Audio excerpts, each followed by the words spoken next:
much still bearers. Time to separate the sheep from the wolves. We're at the crossroads, and this is the time of decision. Too much informers, too much still bearers, too much informers, too much still bearers, yeah. Oh, yeah.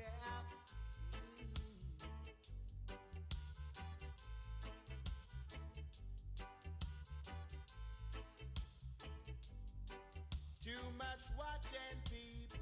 It's time the wolves them leave the sheep. Too much watch and peep. It's time the wolves them leave the sheep. Wolves and leopards are trying to kill the sheep and the shepherd.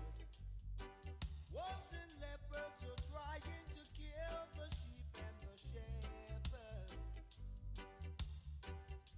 Whoa, yeah. Too much informers, too much steel bearers. Wolves and leopards are trying to kill the sheep and the shepherd. Wolves and leopards are trying to kill the sheep and the shepherd. Yeah. Too much watch and peep.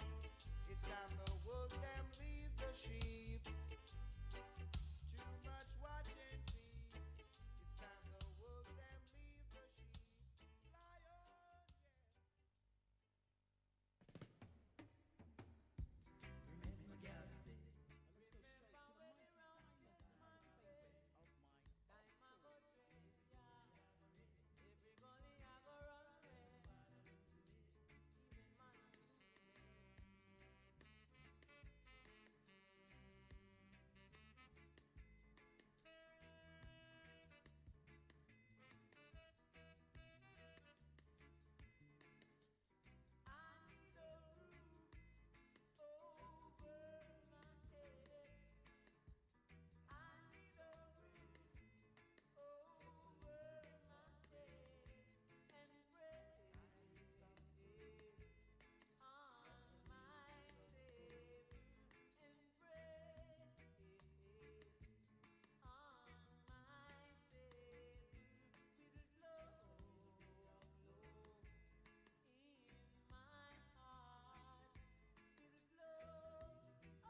today. But yeah, we're going to keep it moving. We're going to keep it pushing. We're going to try harder. And who knows, maybe we will get some reprieve throughout the show. But today, my special guests are Errol McKellar, who's not a stranger to the Let's Talk show or the Chalk Hill Community radio station. And he's here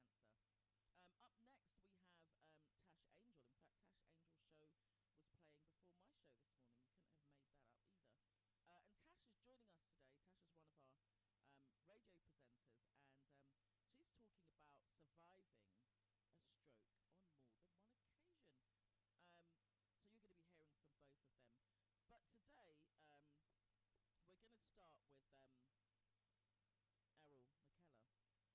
Tash is one of our radio presenters, and she's talking about surviving a stroke on more than one occasion. So you're going to be hearing from both of them. But today, we're going to start with Errol McKellar and his journey. But before I do that, I want to send a shout out to Elizabeth and Elvis, who invited me to host their African fashion show yesterday. It was absolutely wonderful in Croydon, so well done to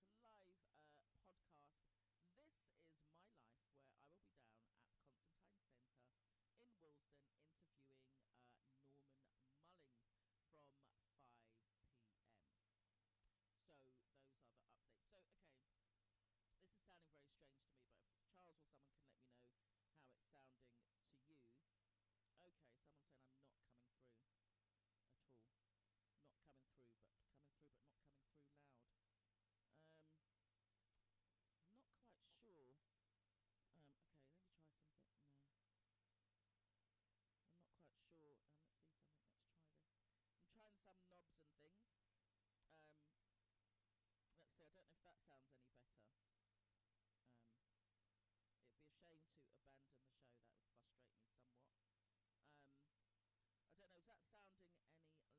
be a shame to abandon the show. That would frustrate me somewhat.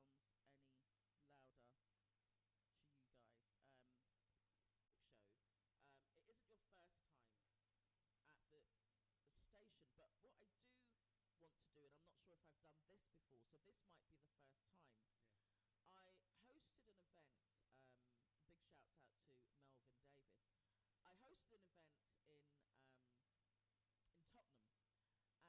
I hosted an event in Tottenham, and this event was somebody's funeral. As you know, I say yes to lots of things, whether I know what I'm saying yes to or not. And I said yes to giving a talk at this funeral. Now, I didn't actually know at the time that the person whose funeral it was had actually died as a result of prostate cancer. I didn't know that. And I thought it was an interesting thing to ask me to do at someone's funeral, to talk to loads of people about prostate cancer. A, because I'm female, and B, because at funerals often people, they're not listening to anyone talking, they're eating food, drinking rum, playing dominoes, crying or doing whatever they need to do, and they don't really expect to be given a presentation. Anyway, fast forward, I did the presentation, and there was absolute silence in the room. Also, a couple of men disclosed that they had either been for checks, they go for regular checks, they've never been for a check, or disclosed and shared that they had prostate cancer. And so it's a very, very powerful, moving experience. But for some reason, not that that's the first time I've spoken about prostate cancer, as you know, but for some reason, I decided to go back to my first ever conversation about prostate cancer. And that was with your good self. And so what I'm saying for the first time, if I haven't said it to you before, that the day that you came into the studios with myself and E, in a different building from this, was the day that was to change my life in a way that I could never have imagined.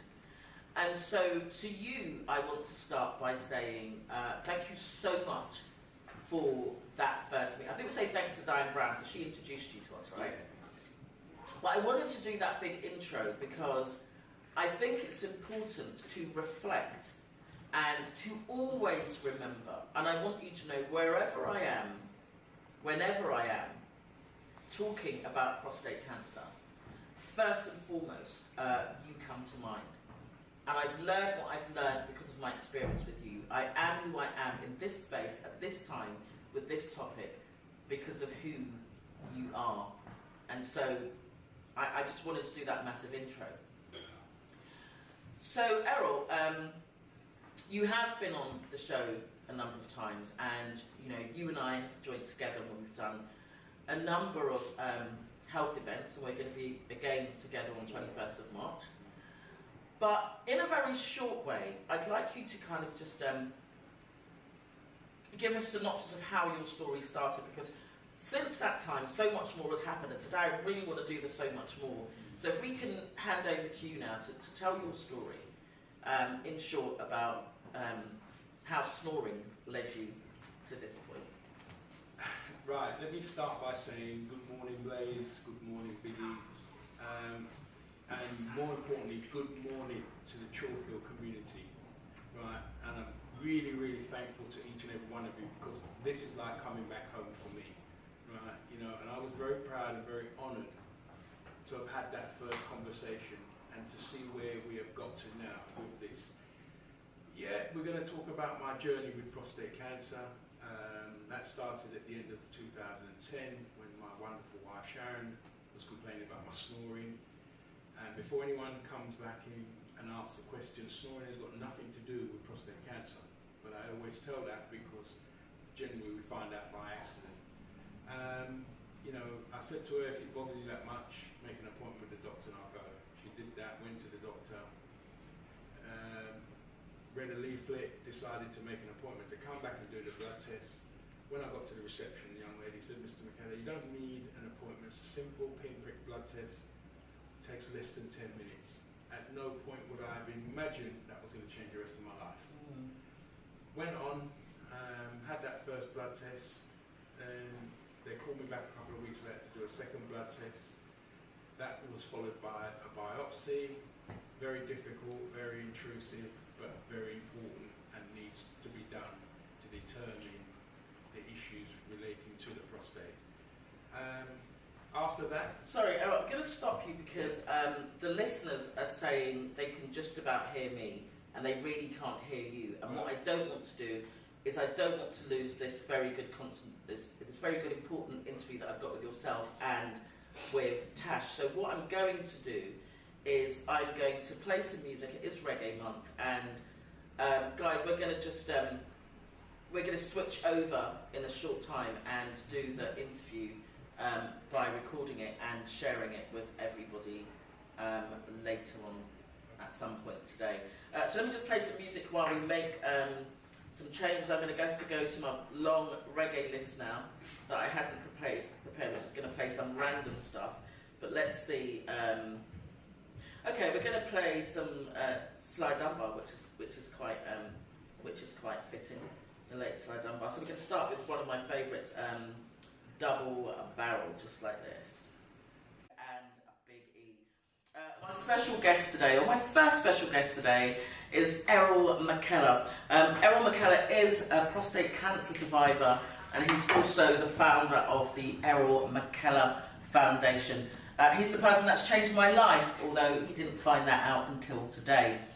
Errol walked into the studios probably about 6 years ago as one of my guests, as so many of you have done before, and his story is so profound about how he accidentally found out, or I say by chance, found out that he had prostate cancer just because he was snoring.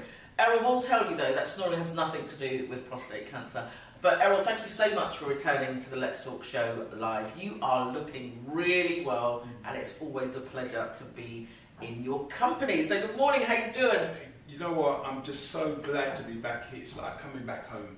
For me, it's like coming back home, and to see you, and I can't even call him Big E now. Look at this man, he's like a male model now, isn't he? You think we have to rename him? You know, I mean, I want to say a special good morning to the Chalk Hill Community Station, because you know what, they've been a massive support in this campaign to raise a much needed awareness of prostate cancer, and thanks to you guys, because we have done so many things since our last meeting. So wow, yeah. But Errol, when you say you feel like coming back home, this is on new premises, so you weren't interviewed in these premises. But what you said was, I used to work here. This used to be the Ford garage, right? I walked into this building, right, and I have to tell your listeners this, right. I first, when you invited me to come back, right, even though my wife took the address and everything, I went into automatic mode and I drove straight to the previous building, right? Yeah. And when I realised I couldn't get into the gates, I thought, I think they've moved. I think I better check this address. And then I checked the address and I drove to where we are now. Yeah. I parked up and I walked in and I stopped and I thought, I've been here before. And then I went back out and looked outside and I realised that this is where I used to work. I love that because Errol, as a trade, you're called technicians now, aren't you? That's the Not mechanics Yeah, anymore. yeah, Used to be called mechanics. yeah. Back in the day we were called Mechanics, and now they've got a new name. But that is your trade. Yeah. And I guess you used that skill transferably to save lives. Tell us quickly though about your journey and how you found out that you had prostate cancer. Well, you know, as I was saying, my journey with prostate cancer started at the end of 2010 when my wonderful wife Sharon was complaining about my snoring, and I will remind people snoring has got nothing to do with prostate cancer. I say it because unfortunately it usually is an accident or something else while we find out about another illness. And I said to her, look, if this snoring bothers you that much, right, make an appointment with the doctor and I'll go. She did that, went to the doctor, sat in the reception room, picked up a leaflet, read the leaflet, and I thought, let me go and make an appointment to come back and do this test. Right. When I get to the reception, the young lady said, you don't need an appointment, Mr. McKellar. It's a simple pinprick blood test. It takes less than 10 minutes. And at no point did I imagine that 10 minutes was going to change the rest of my life. Well, and yours as well. Absolutely. I think what's interesting about that is that today's show is entitled Your Health in Your Hands. And what that really means is about knowing yourself, finding out about your body. And if there are any changes, including snoring, you should do something about it, investigate it, try and find out what it is, because as you quite rightly said, that led to a more serious discovery. Yeah.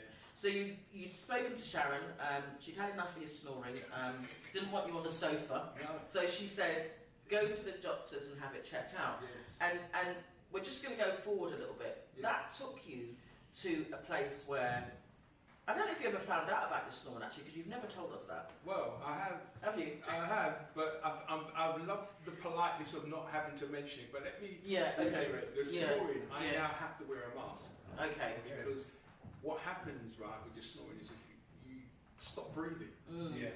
And if you stop breathing for more than 36 seconds, you're starving your brain of oxygen. Wow. And when they tested me, it was 34 seconds. So one problem led to another problem. Sure. You know, so I now, right, since the journey, I now have to sleep with a mask. So, you know, it's so interesting because today we are well and everything's wonderful, and then the next day it can be a completely different story, as we are going to find out a bit later today. 24 hours. So in 24 hours you found out that you had prostate cancer. Yeah. Tell us in short, kind of like, not just how that's changed your life personally, like your physical being, your health.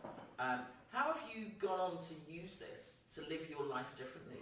Well, first of all, right, Blaise, first of all, I have to thank God, because I feel that my belief in God and my upbringing and the support network that I've had has helped me to deal with this. Because I'm not kidding you, you know, we all grew up in the community, so we know what it's like surviving in the community.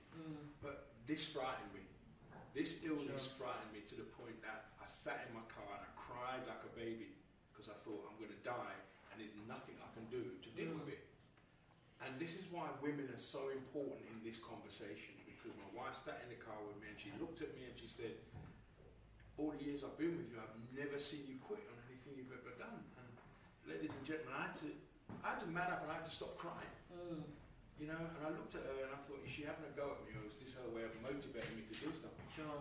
And I took the latter. And I said, come on, let's go and face the doctor. And the reality check was, you know, I looked at the doctor and I said, doctor, what do I need to do to deal with this problem? And he looked at me and said, look, if we don't remove your prostate, you will be dead in 6 months. I think what you shared there is really important, because when someone says something to you like that, I know that you've got a history of football, you know, you fixed people's cars, you were well, and then someone is now saying to you that actually your life is going to be very different. And it's understandable that you would be upset because it's a shock. Yeah. And the really important thing is that women are the gatekeepers. Your partners generally, and family and friends are the gatekeepers. So today's subject is not just about men, although it's a male-specific condition. Yeah. It is really about the gatekeepers. It's about the mums, the sisters, the aunties, and everybody that surrounds men within our friends or family space. E, what does it feel like for you hearing Errol and seeing Errol today, considering this isn't his first journey, but we're hearing the story again? Well, the thing about it is, until I met Errol, I knew nothing about prostate. Oh wow. Yeah, nothing at all. You know, I mean, a couple of people I've spoken to some friends and that. Oh, you know, ever since then, I've been asking people, have you had your prostate checked? Have you, I mean, do you do this? Do you do that? And I've, you know, some of the stuff that he's posted, I've put it up on groups, and you know, certain people was like, well, no, that doesn't happen to me. I was like, what do you mean it doesn't happen to you? And you need to go get your prostate checked. So Errol's survival is now helping a lot, saving a lot of lives now, and you know, I mean, on his journey and everything that he's done, and even, you know, some of the events that he's had. And as he said, we started in a box. Yeah. You know, I mean, started from the bottom, now we're here, right? So, and today to see Errol still going on and soldiering on and telling his story again and saving more lives, it makes it worth the while. Can I just add to that? And I want to thank both of you, and I want to thank the fantastic listeners, right? Because in 2021, I was awarded an MBE from our wonderful Queen for saving over 1 million lives and for services to prostate cancer. And I received that on behalf of we the masses, because one man don't save 1 million. It takes an army to win a war. And you know, the journey that we started in that small room, God has brought us here today. So when I say I'm coming back home, it really does feel like I've come back home. Because Errol, do you remember? I was saying I needed a dress. Do you remember I said that I needed a new dress? Yes. I was like, we are going to stand outside 10 Downing Street and we're gonna make some noise, because I couldn't believe the fact that women have regular screening letters posted to them. You know, your breast screening, your cervical cancer screening, and there's now stool test screening. But men actually don't have a reminder, a notification. No. So what he is saying, you know, to people, this is what you should do. They don't even really know about it. But you have, you know, I don't think there's a room that you can mention prostate cancer without them then knowing that Errol McKellar is the man behind all of that. Totally agree with that. Because even some of these celebrities that's now, you know, sprung out into the you know, I mean, on the news and I'll say on the wagon, and you know, you're just like, but wait a minute, you know, Errol's been doing this for years. We had, you know what I mean, we had the man van, you know what I mean, and everything else. There was nothing, you know, there's not anything mentioned about from that. our idea. Didn't it? That came from our idea. We're going to say it, and we're going to say it live, right? Yeah. Because Errol and I sat in the studio, and you were probably on that show, and we said we should have a man van. See, this is the beauty of being self-employed, right? Because I'm the only person that can sack me, right? So we can say this. We said we're going to do the man van. There was no man van before, and then came the man van. You know, and they have, and it's kind of annoying a little bit, really, because instead of getting all of us involved, Come together, people have gone off on a whim and think, you know what, I can do this. No, listen, I didn't qualify to do this. I had no choice but to do this because I failed. God has kept me alive for a reason. Right? And it's we, and I will never ever say it's me. It's we that are making this change. You know, the government have looked at us now and said, we cannot see a reason to give a national screening. Right? I know they're still saying that. They're still saying that, right? But my argument with that now is there's 1 in 4 black men dying of prostate cancer. What other reason do you need to justify a national But screening. do you know what? Some would say that that's why there isn't a national screening. Had it have been the reverse, Yes. would we have then been given a national screening? I believe that we would have. Yeah. Because when the likes of, the rich and the famous, Yeah. when they have When they get prostate involved, cancer, yeah. all of a sudden they want to say that the awareness has risen. Yeah. It is because Yeah. the prevalence is 1 in 4 Yeah. African Caribbean men. Yeah. And if it wasn't that, Yeah. it would be different. And you and I also know, of course, the amazing Professor Frank Chinagwundu. And he was the one who did the research and came up with the 1 in 4. Yeah. If not for him, we wouldn't even probably know the prevalence of it, right? Exactly. But yet still, the likes of Errol and the amazing Dr. Jonathan Noel, who we Another love to great, pieces, yeah. and Frank Chinagwundu, and all of those, we've got Colin McFarlane who came Yeah. and did some work for us. Yeah. I still need to get that dress, you know. No, listen, you have a place for that dress. I need to That's get that what's dress. important. And let me tell you where we are. Right. Our campaign has always been about everyone. It's never been just about one particular set of people. Yeah. Right? Because remember, there's no national screening. Right? Let's not kill ourselves. We know the reasons why they're not giving it to us, but we cannot let that stop us from Doing what you do. doing what we're doing. Right? We will have a national screening because let me tell you, right, as a charity, we now have access to the PSA testing kit, right? And this is the best test kit that's out there now, Yeah. right? Yeah, for sure. Yeah, there's a big issue about the PSA, right? This is what's going to change. Men don't like this rectal examination, right? Particularly the African Caribbean community, right? They would rather do nothing than do this test, right? So tell us about this kit Right. that you've got with us. It's a PSA home blood test kit. Talk to us about that, because that's interesting. Right. The revolutionary thing about this test kit, right, it takes less than 10 minutes to do the test. It takes less than 10 minutes to give you an answer. So you get the answer from doing it From this box. Wow. Right. And when you open this box, right, you get the literature, right? You read the literature, you have a video that follows it as well, right, to describe how you do the test. Inside the test kit is a disinfectant wipe to clean your finger, right, that you're going to pinprick.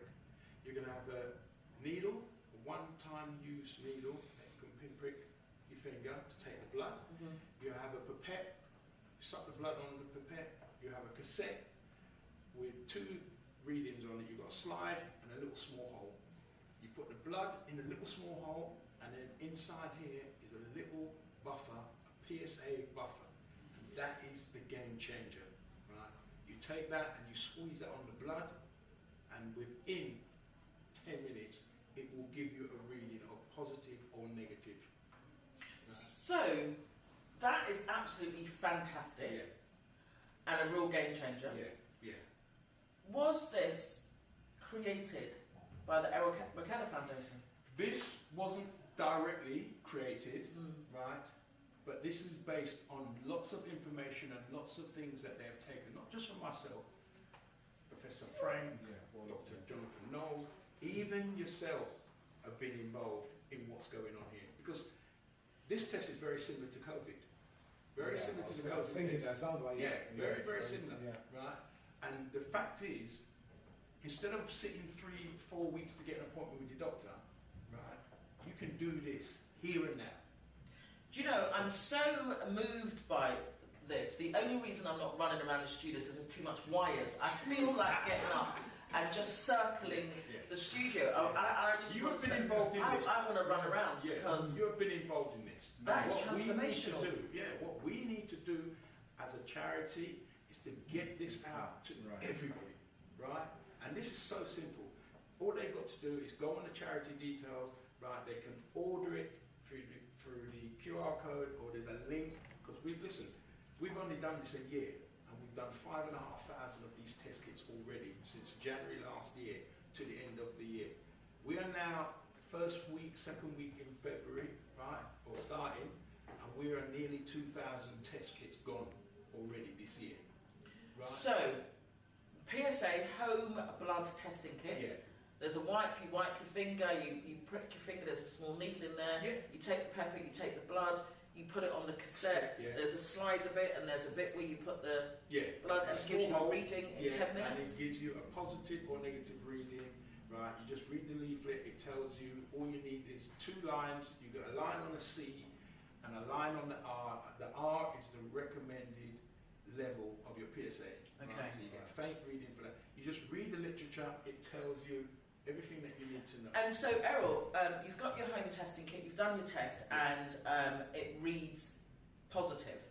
You go straight to your doctor Okay. with this test kit, right, and say, doctor, right, I've done a PSA testing kit from this charity, right, it's showing positive. I need to have a follow-up test. So I guess the call to action Yeah. is that we need to help you Yes. to get this moving. Yeah, yeah. Because until we get this on the mobile vehicle, right, we need to make sure our people, right, are not dying because they're not doing anything. Right? And if this is that simple, they haven't even got to make an appointment. The one thing that will happen is if it flags up positive and they go to their doctor, the doctors have to react and do something. People are telling us, they go to their doctor, the doctor says, are you showing any symptoms? Well, often we don't know what our symptoms are, right? That's the And problem. is it right, Errol, that there isn't always symptoms or isn't obvious symptoms? That's the problem. Yeah. So there's still a lot of doctors. Doctors are angry with me at the moment because they feel I want people to be checked every single year. And I've got a right to say that. I'm a qualified mechanic. Every year I MOT absolutely. to service your car. Well, tell me what the difference is, you know? And then I sit in a room with 280 doctors who are saying, we don't think it's very, you know, financially viable, right, to be checking people every year. So my argument with that is, every year, I have to do an MOT on your car and a service. But that's financially viable for them. Yeah. But the thing is, though, Errol, in answer to that, because I know that Professor Frank had said Yeah. about kind of the over-testing. Yeah. What I don't understand is, or I understand but I don't accept, Yeah. rather, is what I should say, is that if women are having regular checks, why are men not having regular checks? People who are diabetic, you have an annual eye check, you have all of your levels done, your blood pressure. So why is it when 1 in 4 of our men are dying from this particular condition, can they not see? So How do they call it over-checking, right? You know, you can never be more conscientious or cautious, right, by over-checking, right? You know, if you check something 3-4 times, then you're more sure of it being right. So, you know, the argument is, if men are doing nothing at all, that's worse, right? Errol, what was it that, because when you're diagnosed with something, there's a couple of things you can do. You can give into the condition, stay in your sofa, and just give into it. Or you can fight against it. But you have not stayed on your sofa, and you have fought against it. But you've also done more than that. What was it that made you decide that you would tell your story and that you would support and help other people? What was You that? know, and this is where I have to give credit to my wife, really, because we sat down, right, you know, and although the operation was a success in removing the prostate, nothing prepared me for the issues and the side effects that the doctor told me that I would have to deal with. There was nothing said, there was no preparation, Wow. right?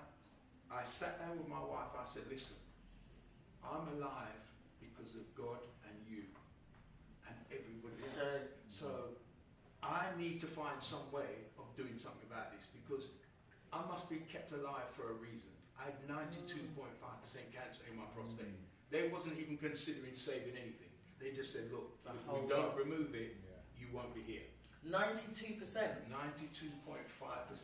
My prostate was covered in cancer. So that's huge. I mean, short of it being 100, that's about as high as it can get. Well, the little bit that was left, they didn't even contemplate on saving it because what could I do with it? Yeah. Right? So retrospectively now, were there any changes in your body that when you think back now, you think, actually, that was happening? Or are there any Do you of know, those? that's a fantastic question, and I get asked that very often. If there was changes, I wasn't aware of it. Yeah. You know, I was getting up 3-4 times a night. I drink a lot of water. As well as a mechanic, I'm a sports person, I'm a coach, so Yeah. I drink a lot of water. So I think 3-4 times a night, you know, I made an excuse for that. You know, lower back pains, abdominal pains. You know, I'm a mechanic. I used to physically lift things. Yeah. So at some point, you're going to feel it, Yeah. right? Yeah. So the things that are very common with this particular illness, right? I had an excuse for it, or I felt I had an excuse, and that's what women are guilty of, right? But this type of illness doesn't always show the symptoms, and that's why men have to, you know. And I go back to the issues and the side effects. Although my operation was successful to remove the cancer, the issues and the side effects is that now I have major incontinence, right, and erectile dysfunction, right. I have less than 20% feeling there in that area, and that's real talk, right. Thank you for sharing that, because I think, you know, I always say this, that women talk about their health things. If they think they've got a lump, they'll even tell their friend to check it, or they'll show it to them. This looks a bit different, they'll show it. And I guess men don't have the same conversations after a match. So it's probably not going to happen.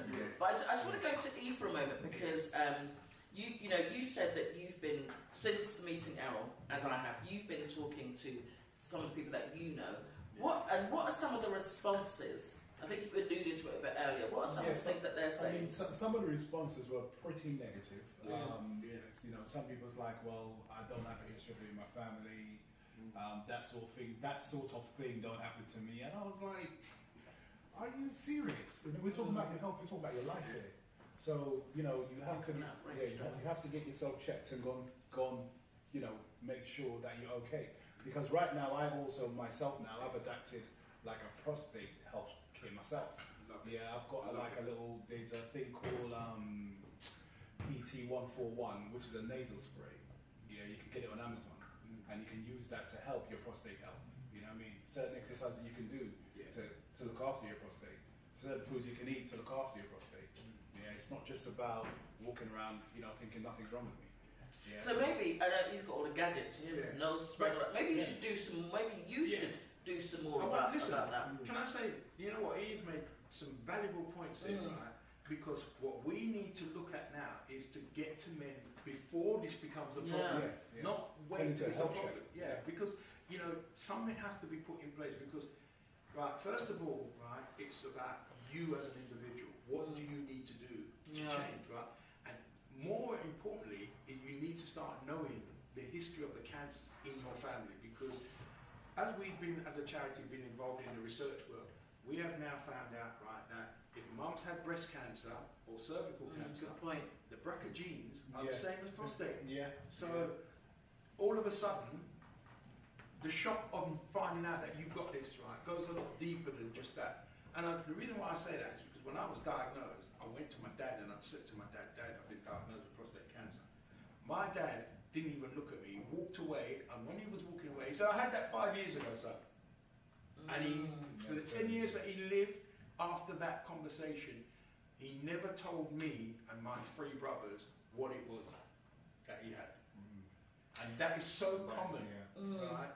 And in our community, right, it's very difficult for us men, right? And that's why the women are important. You know, listen, whenever we do any group sessions or meetings, right, and the women come, right, the guys sit there and they say to me, listen, I'm in the spare room because of you, I'm on deaf and dumb dinners because of you, and I'm not getting no sex because of you. Deaf and dumb dinners, you know, and I'm saying, guys, 10 minutes of your life could be changed if you just listen to your queen. And you can go back in the room. And then you could, all 3 in one. Right, come on. But do you know, it's interesting because Errol, as you know, myself and E and some of the other team members set up a community chat bout. And we referred to the overall project as the C Word project. Because one of the things we don't do is we don't say it, we don't name it, as your dad says, we don't talk about it. You might say, oh, Uncle so-and-so have the big C. Shh, and that's it. What is the big C? You don't talk about it, no one knows, and it's kept very quiet. And even within families, it is important to have these conversations. Yeah. You should say to your brothers and sisters, listen, I've just been diagnosed with X or I've got Y, because you could find that someone else is going through the same symptoms, but just like you think, oh, you know, I'm a nurse, so I lift a lot of patients. You know, I work in construction, so of course my back's gonna hurt. It's summer, it's hot, I'm drinking, I'm thirsty. You know, sometimes you have saltfish and you drink a lot. You might have some saltfish and you drink a lot. So the messages that you're both giving today are really, really important. I'm so excited about that testing kit. Listen, this is the game changer. This is the game changer. And you know why? Because, listen, our men, as I said, do not like this rectal examination. But the medical world has realised that they need to find something else. So in the next 3 years, they're going to be phasing that out anyway, right? Because it's not acceptable, particularly in our community, right? Our men would rather die with this illness than have anything stuck up their rear end of their body. Do you know, I'm going to say this, and the last time I said it, it didn't work, but I'm going to try it again. Yeah. So I understand the men talking about this invasive procedure that they have to go through. But I've got to say to the men though, women have to go through some serious... so much more, man. It just... You know I can't what? even Let me tell tell you something, guys. Let me tell you. We men are not built for the test that you women have to go through. We are not built for that. Right? You imagine us men... for the hills. Yeah, you know, imagine us men You giving can birth. cry for some of it. Imagine us giving birth. Yeah. You know, I mean, listen, I have a brother, right? He used to live with his partner, right? And as soon as a monthly cycle came, he moved out. He said, I can't deal with it. Did you check with your brother that you can say that? Because I don't want them... Listen, he was the one that preached it to the world. Yeah. Right? He said to me, Listen, I can't cope with that monthly cycle. Yeah. And what men need to understand, right, is, listen, women go through a hell of a lot of things. Right? And, all right, we don't like this rectal thing, but we still need to do something. Need to do it. Right? Because, you know, that was one of the tests, right, where they take samples from your prostate, right? And it's painful, it's not pretty at all, right? They take those samples to be able to determine the severity of it. But now, they have a new scan called a PET scan, right? And that sees 360 degrees of the whole prostate. So that's the revolutionary part of it. Now they're doing operations to save your nerve, right? You know, Dr. Jonathan Knoll. Robotics. The robotic. Listen, there are look like all these things here. There's fantastic work going on, right? But we only have less than 30% of the African Caribbean community involved in any levels of research. So what works for a white person or an Asian person is not necessarily going to work for us. So we need to wise up. Differences, aren't there? Yeah, we need to wise up. Come on this charity with us. Come on the community station with you. Come together with us, right? Because listen, we need to go to the government, and when they open their door and they open their windows, they see that we are serious. Like Bangkok, my God, tired, we're serious. That's what we need to do. Do you know though? That what I love about Errol, every time we see Errol, we're set a new challenge. Right? So just in case you didn't catch it, your challenge is to talk about, where's the name? Did you bring the nasal spray? I did actually. And it's we're going to be talking about this, and we're going to get all of our presenters involved in this. And they can order the stuff online as well. Footy. Look at that. So, listeners, we have a challenge, and every time we meet Errol, there's a challenge, and I love that because I love a challenge. And so, Errol, we don't have a full show today because of the technical hitches, but is there anything else that you want to share with the listeners before we bring our next guest? We've already achieved some wonderful things thanks to the listeners, right? But there's much more that we need to do. Come on the charity with us. Make sure that you order a test kit. You can order it online. It's £10, right? It's nothing in the grand scheme of what you have to do, right? You know, we're not making profit on this test kit. We want to make sure our people have this test kit. But we need you to come on there and support us, help us to get this message out there, get involved in the group sessions, get involved with what you and Big E do, right?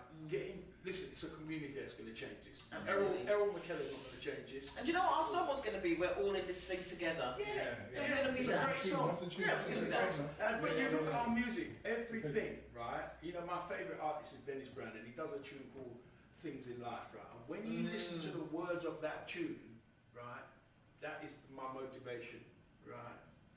We're gonna do. Yeah. We are going to do. PSA blood test. Yeah. So the 21st of March, Errol and I are going to be down at the Grand Union Community Yes. Hub in Alperton, Beresford Avenue. Yeah. It's a health event. We're going to see more of and hear more of this. Yeah. this And we'll have the test kits there available. When Yeah. people want it online, they just go on to the charity details, right? They can scan the QR code, right? That's all you technical guys know, right? The QR code, or you can connect to the link, Yeah. Mm. right? Fabulous. Yeah. So Errol, just to close off, I as a psychologist, psychotherapist, I know that talking can really help. Yeah. And sharing and I love group sessions, particularly when you share Yeah. with each other. You do some sit and talks. Can you tell people how they can get involved in that? We've just opened a new one in North London, right, in Edmonton Green, right, and if anyone's free this Friday coming, right, we would urge you to come to number 1 Balham Road, New Testament Church of God, right. Number 1, they've just redone the building. They've given us a big platform to go in there and continue to do the sit and talk groups that we've done. We have a Professor Greg Shaw from UCL who is coming to talk about all of the new stuff that is going on in this medical world relating to prostate cancer. So I want people to come because they need to talk to our community. Yeah. The medical world have made it quite clear the only way they're going to get to the bottom of this, right, is to be having this conversation with our community. Because our community don't trust the medical system. Let's be fair. Oh, for sure. So it's going to take us to bring that together. Yeah. So the work that you guys are doing is so important. And that's why I'm saying we are the ones that are going to make this massive change. Well, Errol McKellar, it is all about the things in life. We are all in this together. Yeah. I thank you so much for coming back to visit us today. It's always a pleasure to see you. And I think, you talk about, your time in sport and being a coach. You always coach us into a new level of a regime that we are now going to take part. So we're going to join you with promoting this. And we've got some work to do. We have. So, Errol McKellar, thank you so much from the Errol McKellar Foundation. In fact, it's Errol McKellar MBE. What a pleasure to have you on the show. But don't go away because we've got a wonderful guest coming up next. So thank you very much. And, of course, say hi to the wonderful Sarah. Thank you. Thank you, listeners. Thank you. So we're going to change sheets. We're going to swap. Wonderful story. So Natasha is somebody I've known. Come on, Natasha, come and join us. Take your seat. And thank you for coming to see us. So I am just going to embarrassingly say to everybody, Natasha, that I knew Natasha before she was born. So she's like a baby still, although she really isn't a baby anymore. But I have known Natasha for a very long time, and her family and all of that kind of thing. So it is wonderful and emotional to have you on the show today. So Natasha Carriol believed that blood pressure was something that she'd have and that she would just have to live with. But Natasha, before we go to why you're here today, talk to us about what life was like for you in relation to health before having high blood pressure. So, Natasha's got a really soft voice as well, yeah. so might need to turn her up a little bit. I've always been quite a busy entrepreneurial Yeah. individual. So life before stroke blood pressure was finishing uni, going to work, being this independent woman, that powerful superwoman that we're told we should be, Sure. and just trying to do the best I can in life, really, work, rest, play. It was only after I had my son that I discovered that I had blood pressure, and that's when it was all managed, it was manageable. So How did, go back to it, How did you find out? Was it a routine check? Was it that you didn't feel well? What took you to finding out? After having a baby, you know, when you have a baby, you have they always check you Yeah. out, and I got blood pressure as a result of that. And yeah, it was fine as long as I kept my diet well. But then I started to get symptoms, like swelling of the hands, headaches, swollen legs, feeling really tired, fatigue, just not feeling yourself, dizziness. So I went to the doctors and they said, you've got high blood pressure, take these tablets. Yeah. They didn't really know, and up to this day they don't know what the root cause is, but it's just take these tablets and nothing if you- else. Exactly, and I'm Yeah. more of a person where, okay, I can take the tablets, but what's causing it to prevent me What's the from cause, yeah. taking the Yeah. tablets, and we can get to the root of the problem. So it was diagnosed, took my tablets, also done some natural remedies as well alongside it, but they always say don't take your tablet, don't stop taking your tablets. Was there a history of high blood pressure in In your the family? my mum, not trying to tell her business, Yeah. but she's had it since she's had me. Yeah. My Oh. gran, and she also had a few strokes in her lifetime. My aunties, I think my uncle has it. So there is a long line of high blood pressure, but they say it's linked to your diet. So if we're all eating the same things, we're going to have similar results when it comes to our health.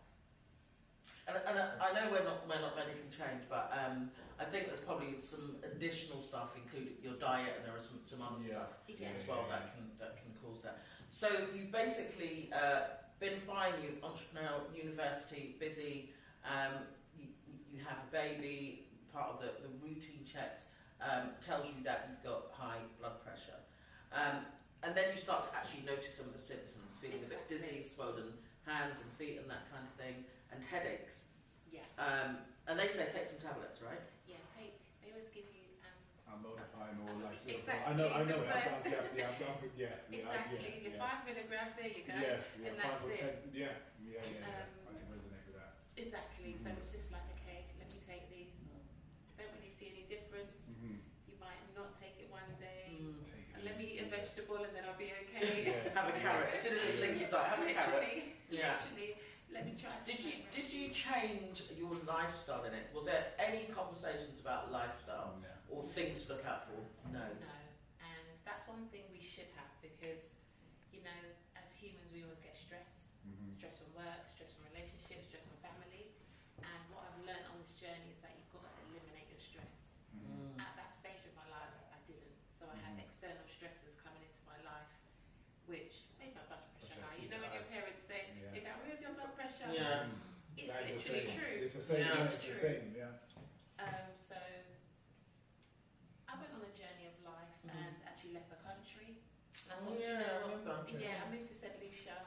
I was there for about 2 years or so, and my goal was to get better, eliminate any external stressors, and just find me again. And in that, I actually fixed my blood pressure, drinking coconut water every day, Natural stuff. natural innit? food. Natural The farmer stuff, man would come and Yeah. drop the food on my doorstep. The fisherman would be driving past in Yeah. his van. It was a good life. Country life. Bliss. Country Bliss. life. Yeah. Everything was fine. Came back. Everything was fine for a period of time. Started working again in the UK. Oops, blood pressure come back again. So I think it's just the fast lifestyle that we live.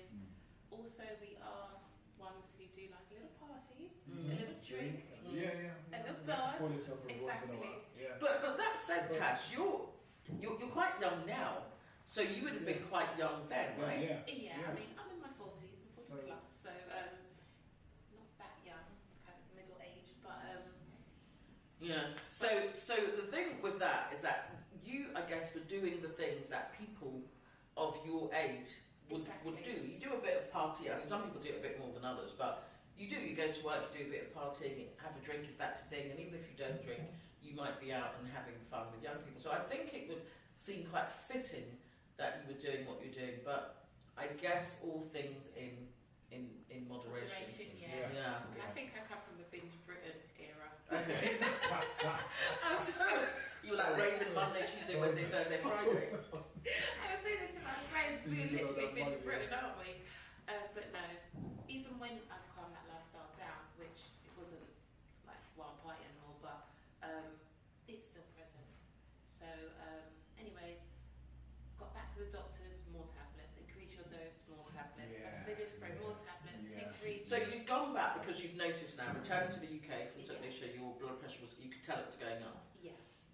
You get these symptoms. Your swollen hand is the main one, palpitations and headaches. So return to the doctor, they gave me more tablets. Some tests, but you never get the results back. So it was just chicken and egg situation. Was it more tablets on top of the... Yeah, what they do, higher yeah. doses. Because what they sometimes they either give you a higher dose, because I mean, I suffer from, well, they told me I suffer from high blood pressure as well. Okay. And how I found out as well is because after one of my sons, Darren, first son was being born, and they were there doing it, and I said to the nurse, "Oh, can you do that on me? Because I never had it done." And then she said to me, after she saw the readings, she said, "If I was your doctor, I'd meet you now." Wow. And sometimes that's what happens. But what you're talking about, was that in the labour, you're saying? No, yeah. In the Yeah, ward, sometimes men don't work well. in the ward. Men don't always work well with women going into labour, so you nearly so killed I had to yourself. go see my doctor the following day, and yeah, same thing. They said, "Oh, take some tablets." Otherwise you wouldn't have known. I wouldn't have known. No. I wouldn't have known because you don't know these things. You know what I mean? These health things, and as Tash was saying, like, you know what I mean, that is when you become aware of your own health. Exactly. You know, So you weren't aware of it, you weren't having any of the symptoms that Tash said? no, didn't have no swelling, no nothing, just high blood pressure. I mean, due to the fact that, you know what I mean, my son was here now, you know, obviously I'm going to make your pressure go up because you got That's what I said. It sounds like birth and labour brings on high blood pressure. You're going to make it, you know what I mean? But yeah, and I was quite surprised. And then, yeah, I went to my doctors, and that's what the first thing they did. Gave me, this thing, 28 tablets in it, 10 milligrams at Modipine, take that. I was like, okay, then what do I do after that? When you just take it, when you finish it, get some more. And I'm thinking, okay, no, sorry, Dad, you go on. But you're go on. right, Wow. it's a lifetime sensitive drug. That's what they do, yeah. Which was one thing I didn't want because Sure. my mum's been taking it since I was born, and Mm-hmm. now she has to do dialysis. Mm. And that's a natural result of taking those tablets for a Over long and over period again. of time. Yeah. Because I guess there's that, isn't there? There's a thing around taking tablets so you can feel better, Yeah. but then those tablets causing something else. So you need to Yes. take some tablets to Side make effects. you feel Yeah. better from that. Before you know it, you've got like a whole You got a whole bag. cocktail of Yeah. of I think tablets. I was on 5 before I had my first stroke. It was that deep. It's like juggling, taking them on time, and your lifestyle, and then the side effects as well that you get from them. It's a lot. For Five anybody. tablets. 5 Yeah. tablets for blood pressure. Wow. That's because they can control. It was the wrong combination. Mm-hmm. I've learned that since my second child because Yeah. I saw a specialist, and she was thorough. Mm-hmm. Now I'm on 3, and it will be going down because it's stable. But before it was all over the place. Yeah. I'll take it every day, do what I'm doing, but it was just all over the place, and I just throw more and more and more rather than look at the root Looking cause. for the root cause, yeah. Exactly. So can I ask you, Tash, when you were first diagnosed, what were you sort of thinking? Were you just thinking, okay, I've got high blood pressure, my gran has it, my mum has it. What were you thinking? I was like, oh no, I don't want to take these tablets, I don't want dialysis, I'm just thinking of You just the don't want the worst, to be medication. fair. Yeah. Yeah, I don't want to be prescribed to the medication forever. Mhm. So it wasn't a positive thought, but we live with it, take the tablets and get on with life. It's one thing is that we need to understand and know our bodies. Yeah. We'll get a headache, we'll throw paracetamol at it. Mhm. Yeah. What caused that headache? Yeah. We get Yeah. palpitations. Yeah. What caused, What caused it? that? Don't Yeah. just go and lie down. Mm. Think about what's going on in your actual life. Mhm. Is it when I spoke to this person, I get a bit nervous and I get Yeah. headaches? Yeah. Is it because I've got too much on my workload because we're always spinning plates? Is Mhm. it because I'm a bit too over ambitious and Mhm. I'm never resting? Is it because I'm partying every weekend? Yeah. That's not me, but not me. Just try that Yeah. again. But the fact of the matter, for the fact of the matter is, you mentioned a statement earlier, and I remember I used to say, yeah, I want to be that person. Mhm. I wanted to be the strong black woman that could manage things. Do Because I can everything. manage, Yeah, I you wanna be a can superwoman. do this. Yeah. I can just make everything happen. But actually, I've got to tell you now, it is not a title that I'm assigning to. I don't want to be a strong black woman with the expectation to cope with all of the things. Yeah. So you saying that was quite interesting, because that can actually not make us stronger, can actually make us weaker, Yeah. and it can actually make us unwell. So you were doing all of these things, you've got a cocktail of tablets, and you're worried about facing some of the things that your own mother has faced. Talk to us now about The days leading up to your first stroke. Okay, so at that time, as you know, I'm an insurance broker. So I'm working self-employed, running my own business, also doing the radio, also mum to the son, he does football in the morning, so doing all the routine life stuff, which I enjoyed. I think I went to a Mo Gilligan show, and I was getting these really weird headaches, but I just thought, oh, it's just a headache, maybe I just need to eat and drink some water, so I ignored it. Next day I went home, I could work from home, so I was just at home doing some work, and then the day after that we had a meeting at work, so I said, you know, let me go into the office. And so the day after, were you still feeling a bit headachy? Yeah, headaches, a bit swollen, I just thought, let me just take my tablets and drink water and try to eat a few more vegetables and I'll feel a bit better. So yeah, I was ignoring some symptoms, and then I went to work, but into the office as opposed to staying home. Big Zoom in front of the whole company, turned on the Zoom screen, sipped a bit of coffee, it's like an explosion in my head. Right. Did you hear it or feel it, the explosion? I felt it, was like, maybe I did it, I don't know, it was just like an atomic bomb. Yeah. And you know when your family says, or somebody says, oh, it's just like, it's going to make your head explode. I'm so That's what I stressed, my thought. head's going to Yeah. explode. It literally exploded. And I was like, I can't move. Oh my God. Were other people in the office, or was it just you in the office doing the Just Zoom? me, because we was on the Zoom, so everybody was at home. Yeah. Oh. And the only people who were in were the admin guys. And my back's faced to them and their backs are faced to me. Right. So they'll never see what's going on and they never look. look down. So I literally was like, what's going on? Tried to stand up and then fell to the ground, but I tried to push my hand on the table to drop my stuff so they can hear something. And then they heard and they ran over. So in them running over and calling the ambulance, it meant that I was seen very quickly, Yeah. because whenever you have a stroke, time The is time brain. is the essence, yeah. The longer you're left waiting is the more brain you'll lose and more faculty you'll lose as well. The more brain, did you say? Yeah. Wow. So you know some people can't talk, they can't move, Yeah. it's because they weren't seen fast enough. So going on to the stroke, I was sent to a hospital. They just said, oh, your blood pressure's high, have a lie down, take some tablets, and then you go home. So I was there for about 7 hours, in excruciating pain, my head was just exploded. So they said, sorry, we need the bed, go home. I was like, oh, but something's not right. Sorry, love, we need the bed, you've got Sorry, just hold for a minute. Just hold for a minute. The question I'm going to ask you is just because I have to ask you for the record. Because I'm thinking, did they see on your medical records that you were somebody who'd been suffering with high blood pressure on a cocktail of tablets, who's fallen off their chair at work in the middle of a Zoom? You're in the hospital saying your head's exploded. Did all of that happen before they said they need the bed? Yeah. Okay. For 7 hours. I was there on the bed for a couple of hours and said, okay, you've had a good sleep now. Your blood pressure's gone down a little bit, but it's still high. It was about 180 over 110. Right. So they said, but it's gone down a bit. It was 210 when you had the stroke. But they didn't know I had the stroke. They just thought I had high blood pressure and I was suffering the side effects of that. So they said, go to that waiting room. You'll be discharged and then go home. I knew something was wrong. So I started crying, and I'm not a crier at all. I started crying, I was like, I don't want to go home, something was wrong. Then I remembered I've got private medical insurance, I've been paying this every month, I think now's the time to use it. Yeah. So a sister, a black nurse, came over and she was like, oh, you're right, love. I said, they're sending me home, but something is really wrong. I just remembered I've got private medical insurance, can that help? Can I use that now? She said, give me 2 minutes. She went and spoke to someone. They said, oh, come over, ma'am, let's go and give you a scan. Wow, yeah.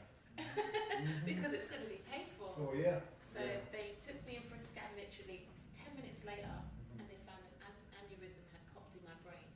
So there was a brain bleed. Yeah. So that would probably have explained that explosion that you had. It was literally the explosion of it. You know? exactly. So they had found aneurysms in my brain. So I've still got some in there, about 3. Which So an aneurysm is when it actually, when the bleed occurs. yeah, it's like a blood vessel gets, it's in your brain and it kind of clogs up and then bursts. Yeah.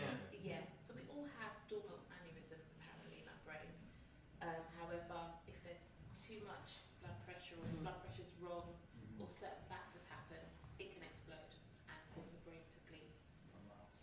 So they've done the scan now that you paid for it.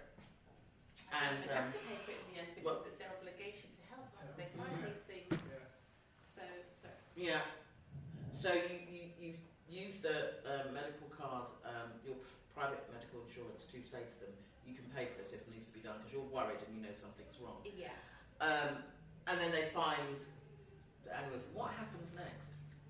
They said I need to be transferred to Charing Cross, which is one of the brain surgery hospitals, and they've got a good stroke department there, and get emergency brain surgery. So I went there and they said I'll be seen first thing in the morning, I'll be the first patient. So they kind of stabilised me, put some tubes in me, and that night I swear that, I don't want to sleep. I'm just staying awake because if I go to sleep I might wake up. But had I not said I've got this private insurance, I would have gone home and I would not have been here today. It's fact. That is horrendous, but you're right, it's a reality. And I often have this wow factor, this shock look on my face, but actually it really is something that myself, E, and the Cosra Bathing team have been looking at. And I'm really, really thinking also about what our first guest said, Errol, and we're talking about the 1 in 4, and who it is matters. Who it is matters. Yeah. We can say what we want, and people say, oh, Blaise, how do you know it's racism? How? There is definite institutional racism. There is. It's systemic. It happens.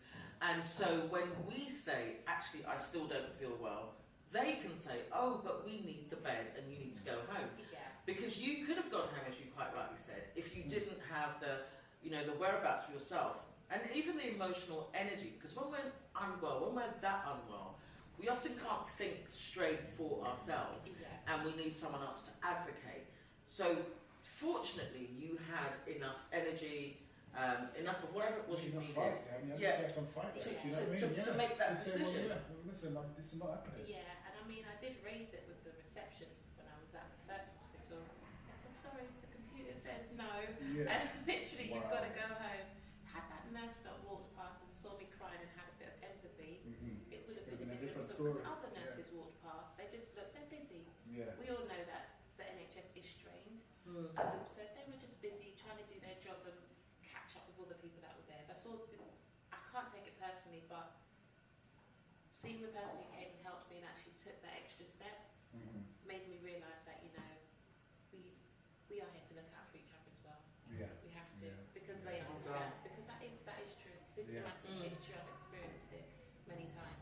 It's a reality, and I have to live with people thinking that it's just me and my soapbox, but I'm okay with that because I know that it's a reality, and this is not data from just my own research. This is you can Google it; it will show you it's true.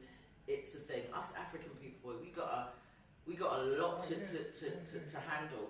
So anyway, a wonderful nurse comes over and you get sorted. You're transferred to Charing Cross. You're afraid to go to sleep because they're saying, you know, in the morning. And even that, when you hear things like, oh, we'll do it the next day or a couple of days, you're like, no, because I wanted you to do it now. I want you to do it now.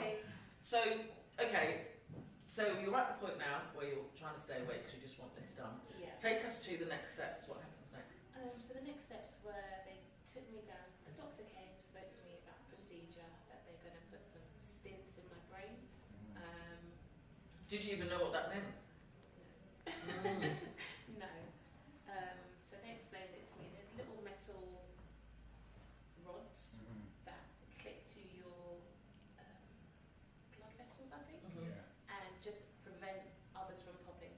Right. And then they had to obviously patch up what had happened inside my brain as well. So they cut it open. So my head was shaved all my hair, like I didn't have a weaving, guys. So the weaving could just take it off there. That had been ripped off. But they shaved my hair, opened me up and done what they needed to do, and then I was in hospital for about 3-4 months, I think, which was a horrible experience. But without them I wouldn't be here and I wouldn't have healed. So when you see all the others around you, I realised I was very lucky because they could not talk, couldn't walk, couldn't move. sit up Yeah. and have mobility and Yeah. speech. But did you lose any of that? Was there any kind of like like you hadn't lost the ability, probably of all things, but was there anything that was more difficult? Was your speech more difficult? Was it more difficult to walk? Walking, yes. Moving, it was a lot of pain. Speech at that time, I didn't notice any differences. This one, second one I had, oh gosh, I noticed it. But the first one, not so much. The speech was more just movement and the feeling of feeling tired and groggy and a whole host of things. And you already had a son, didn't you? Yeah. And bless him, I didn't want him to visit or see me like that because after the brain surgery, your face swells up. Oh, yeah. One day you look okay, the next day you're like, It's what all the fucking- hell? Yeah. It's like the Elephant Man in that movie where it's just all over the place. So I was like that for a period of time, which wasn't cute. But Because I remember seeing. Yes, I remember so- you put yeah. post, you put post. I don't know if he said to me, Yeah, "Oh, yeah, I saw it. yeah, he said to me, Yeah. "Hey, what's happening to Tash?" And I was like, "No." When I saw it, I was like, Yeah. "What?" I was And like, when, that's what yeah. it's like. It was E that told me about that, and I just couldn't believe. Because also there is this thing around certain conditions that you think happen to people when they're Yeah. older, so you don't really expect a young You person don't use- yeah, to have a yeah. stroke. We're not saying it doesn't happen, but we don't really expect that. So I was like, no, but she's so young. What? And I knew that you would DJ. Tash even DJs internationally. We've been to Iron Apple. We're going to raise up yes. the Carry On Comedy crew where I rep and Tash plays music. And yeah, and so I just thought, wow, how did that happen? So, Tash, you're a mother of one. You're, full-time working, and you have a son. You have high blood pressure. You're taking some tablets. Then you hear the explosion in your brain. Yeah. You navigate your way through the system that's saying actually you should go home. As a result of that, you have a scan. They've told you an aneurysm has burst. You've gone now to Charing Cross, Yeah. and you're awaiting the surgery. You have the surgery. You don't want your young son to see you because your face is now really quite seriously swollen. Yeah. That is stroke number one. Yeah. There's a lot. For one. Number two, how? We need to get to number two. But let's talk about life in between stroke 1 and 2. So you've had the surgery. Talk to us about the gap now. What was life like between 1 and 2? So after I had the first stroke, I went to grandma's house, and bless her, she nursed me back to being myself. Whilst I was there, I was like, I cannot lose myself. I ain't going down like this. There's no way on this earth this is happening. So I said, Dad, can you go get my decks, please? Can you go get my decks? I literally forced myself to go outside because it was the summer then. Yeah. Set my decks up on little chairs that my gran had in her back garden, and the DJ. Play some tunes. Because I'm not going to remember two things that I love is music and just my freedom to be. So that's what I wanted, and I just didn't want to lose that. So I kept doing that round the back, playing. The neighbours would come. Oh, Tash, you all right? Yeah, I'm fine. Just chill. They'll come. I love just that. chill. And then that helped me to remain positive because half of the journey is actually keeping you in a positive mental state. Absolutely. There's two things you can do. You can curl up into yourself. Oh, why was it me? This has happened to me. Blah blah blah. Or you can get on with things and try and heal yourself and use the people around you. I'd never ask anyone for help in life, but during that stage, I learned how to ask. I learned how to say yes if someone said, "Oh, do you want me to do this for you?" I'd usually be, "Oh no, I'm all right, thanks." Yeah. Yes, please. Thanks, Dad. Thanks, Mum. Thanks, Grandma. These kind of things. So during that time, it was just about personal development, finding myself again and not losing myself. And that's when I started to DJ internationally. Yeah. Luckily, I'm a good networker. Yeah. Met some DJs. They said, "I will give you a chance here," and then they heard me play, and then other people invited me to do some of the gigs for them as well. And you were on the radio as well. Yeah, on the radio. I think I actually went back onto the radio whilst I was healing because it's my therapy.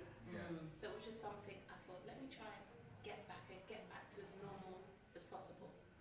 It affects my work because one day you'll do something. So for example, today I'll come here, tomorrow I'm going to be in bed all day because it's exhausted me, and it's called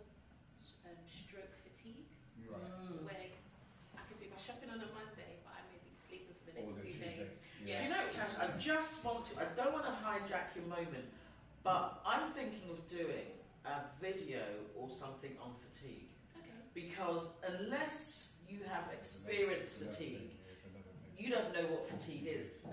You just have no idea. It's not, oh, I've had a really busy day at work. It's not that. It's No. not, I've just been into the gym. It's not that. And fatigue gets confused with being tired. Yeah. 100%. It's a completely different thing. And like Tash said, she's only done the shopping, Yeah. but for the next 2 days she's only sleeping, right? Yeah. So we're going to do a show on fatigue or something on fatigue. I absolutely have to do I it think you should. because I think people just don't. It's like another disease that people don't understand. Yeah. So, okay, so just bring us now to stroke 2 because we're going to be closing the show soon. Bring us to stroke 2. So stroke 2, I became pregnant. So had a little girl, Lele, and everything was fine. I was happy. Should say high blood pressure and pregnancy is a very dangerous combination, especially at my age. Yeah. So one, I was a geriatric pregnant person because of my age, and two, it was very high risk. So the doctor actually said, we don't think you should have this baby Yeah. unless you fix your blood pressure. We're going to recommend otherwise. So I said, just tell me what I need to do, and then I'll do it. So I done it. The nurse said, wow, this is amazing. We're going to monitor you every week. So I actually got the flip side of that institutional Yeah. that we So talked you're getting about. proper treatment I now. was a VIP client at Yeah. this hospital, and it was really nice to experience that. So this lady, she nursed me through, she fixed my blood pressure. My blood pressure was lower than it's been in 15 years. Had the baby, everything was fine. 5 weeks after having the baby, I had a stroke. I think I had a phone call that I had to take. I felt my headaches coming back. So I said to my mum, as I had a C-section, I had to stay at my mum's house. Said to my mum, oh, I'm not feeling too good. My partner was there. I said, hold the baby. 2 minutes after that, dropped down. I don't know what happened, but then I just ended up in hospital. And there was another bleed on the brain. There was no explosion this time. I just had a really dense headache, and I just didn't feel right. I just felt very dizzy and Were you thinking at that time, oh, this feels like how I felt before? didn't feel the same at all. It was totally different. And what I was told is it wasn't an aneurysm, it was a bleed deep within the brain. So your feelings will be different, and also the side effects will be different too. So I was in hospital for about 2-3 weeks. Was that another operation as well? Or? No operation, No, thank okay, goodness. okay, It was good. just monitoring the blood pressure, making sure that it was down, and making sure I'm stable. So that was fine. So they kept me in there, but obviously having a new baby, Yeah. we feed You them wanna be- naturally. We had to bring the baby into the hospital and try and accommodate that. So that was a bit difficult. But then the side effects for this one, my speech, my mum kept saying, have you been drinking? Because it sounds Slow. like if I'm slurring. Yeah. I can't remember my words even now. I have to stop and start talking like I want to Yeah. go to. Yeah. So it's, and you know me, my job is talking. Yeah. I'm a saleswoman, I'm on the Yeah, radio. yeah. That really got to me. So I've had to have like therapies to talk so that I could be who I was before, or at least close to. I couldn't move my side. Headaches all the time. Like now I've got a banging headache, but I have it all the time. Yeah. And What, now in this moment? yeah, I Okay. just live with it. So now you suffer with headaches? Yeah, Okay. but that's because it's still healing. There's Yeah. still blood in the brain. It takes up to a year for it to come out.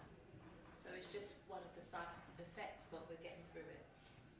But when you have a lot of pain and you take a lot of painkillers, actually reverses. So I can't take paracetamol, or the maximum I can take is 2 a week. So I've got to choose my moments. Gee. Which is the worst? Which is the worst moment? Exactly. Tash, listen, I just really want to say thank you so much for sharing that story. And thank you for coming in today. And Tash being Tash was trying to help with the technical issues. She just likes to do a lot of things all of the time. Oh, that was here we go.